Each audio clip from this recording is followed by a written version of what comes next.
Hello comic book friends and fans. I am excited to talk to you about something that's very cool and deeply personal to me. I'm sure, as you can tell by the title of the video, that I have made my own comic book. But before I get into telling you all about the book and why I think you should get it, I want to tell you about why I made the book. It would be very easy to come out and do the grifter thing of like, ooh, comic books have gone woke! They're just shoving their ideology down our throats. They no longer represent the interests of the true comic book fans. The straight, white, alpha males! Oh, pronouns! I'm not going to do that. That's dumb. That's not what I'm about. And that is certainly not how I want to gain any kind of notoriety. Instead, let me share my history with comic books and the deep love I have for their characters and their worlds. I have an interesting relationship with comics because I didn't fall in love with them through reading them. The truth is, for most of my life, I did not have access to a lot of comic books.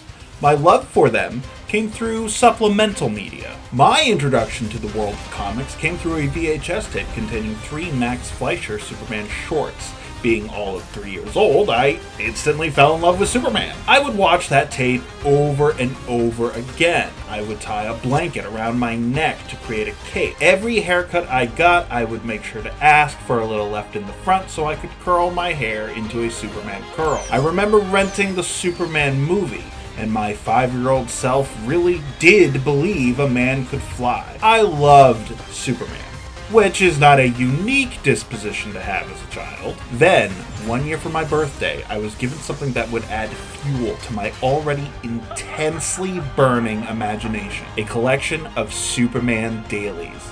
Now I had it all. Cartoons, live action, and finally, comics.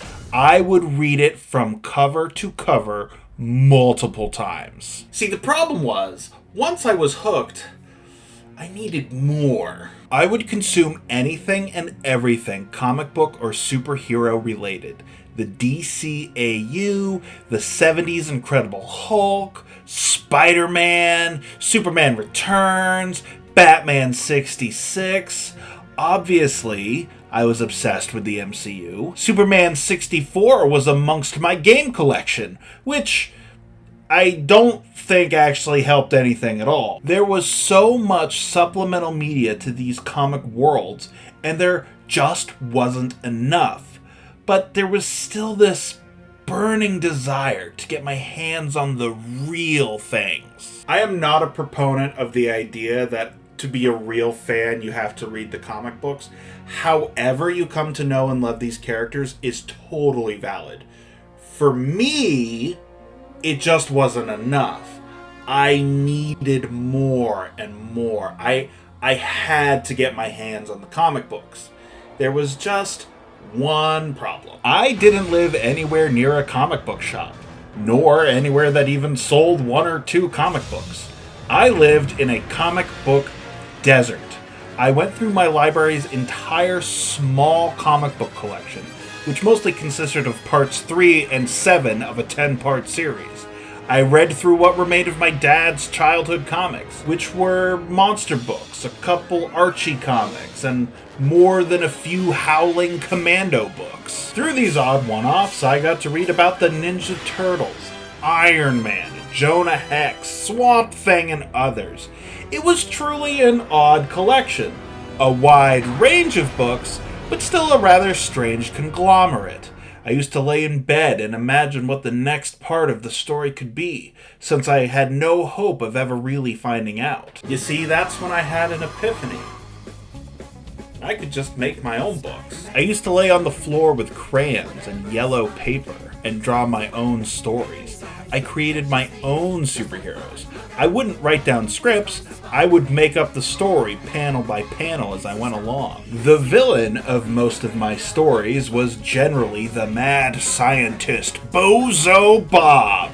A man who would build giant monstrosities and fight the different superheroes I would create. Sometimes the origins involved Bozo Bob creating the superhero, only for them to turn on him because he's evil. I created dozens of these books, which unfortunately no longer exist. I always dreamed of creating my own real comic book. Not one I sat and drew with crayons in my room, but one that was printed, that looked and felt like the real thing. But as a child, that was never achievable. Eventually, I became an adult. My love and passion for these characters and worlds was not diminished at all. I still loved them immensely and longed to get my creative hands on these types of worlds again. As I've become an adult, I've pursued writing as my focus. I write comedy, short stories. I write scripts for myself and others. But I really wanted to fulfill my childhood dream of creating my very own real comic book. So I wrote a script for my very own comic book. I wanted to channel what had sparked my imagination in the first place. I drew inspiration from the good old Man of Steel himself. My book would draw from the golden age of comic books. No complex, decades-old story points. Straightforward. Good guys, bad guys, robots, laser guns, and of course, the mad scientist Bozo Bob, now with the much more adult name of Dr. Zob. But there was just one problem. I can't draw.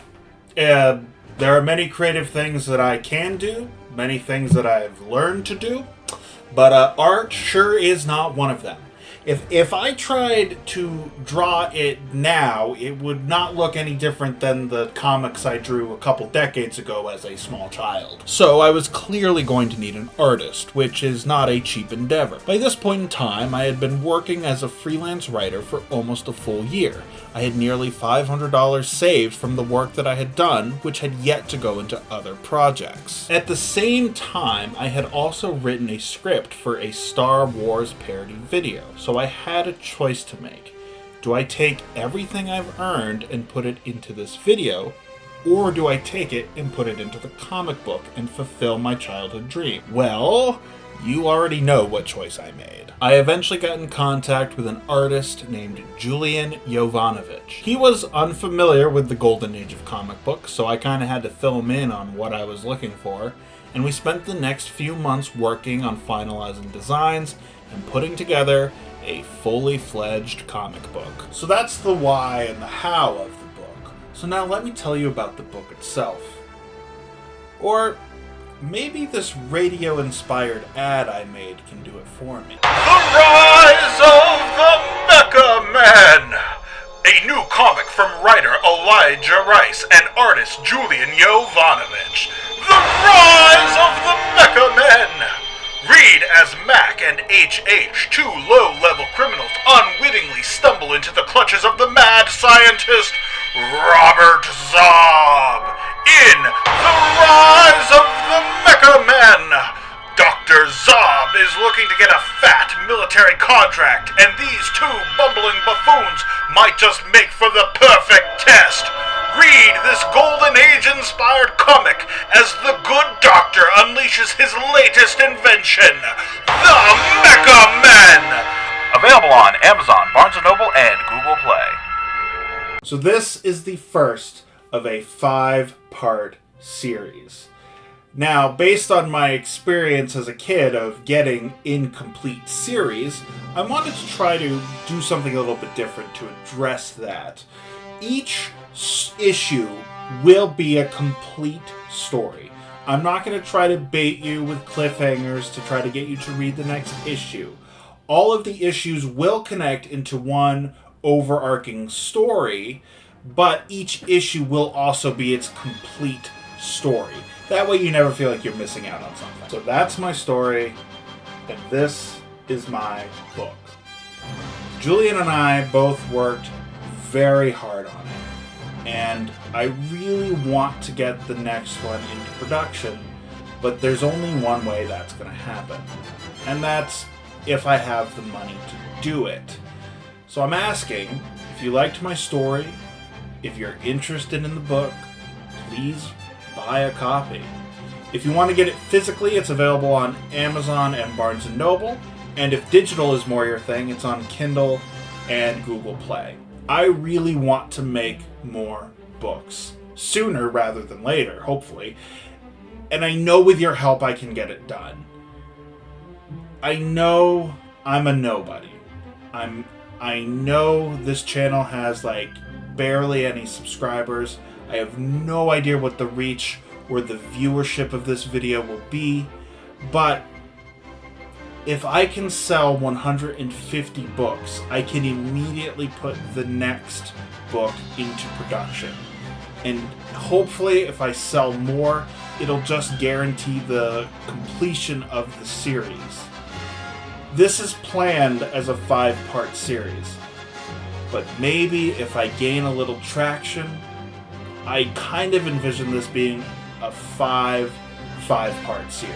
All the links to where you can get the book will be below. Thank you so much for watching and listening to my story.